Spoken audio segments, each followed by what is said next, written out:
இதை என் ஊர்ல நடந்த சம்பவம். கோடை விடுமுறைக்கு நாங்க கிராமத்துக்கு போயிருந்தோம்.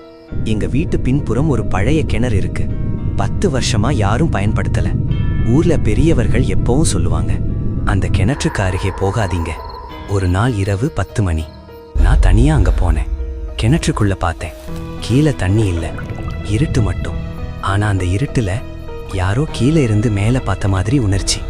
நான் பின்னோக்கி போனேன். என் பேரை யாரோ மெதுவா கூப்பிட்டாங்க. நான் சுற்றி பார்த்தேன். யாரும் இல்லை. மீண்டும் கிணற்றுக்குள்ள இருந்து ஒரு சத்தம், கீழே வா. என் இதயம் வேகமா அடிச்சுது. அப்போதான் கவனிச்சேன், கிணற்றுல தண்ணி இல்லையே. ஆனா என் முகம் எப்படி தெளிவா தெரிஞ்சுது. அதுக்கப்புறம் நான் அங்கிருந்து ஓடி வந்துட்டேன்.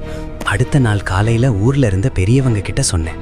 அதுக்கு அவங்க சொன்னாங்க, அந்த கிணற்றுல 15 வருஷத்துக்கு முன்னாடி ஒருத்தன் விழுந்து இறந்துட்டான். அப்போ இருந்து இங்க யாரு வந்தாலும் இப்படிதான் சொல்றாங்க.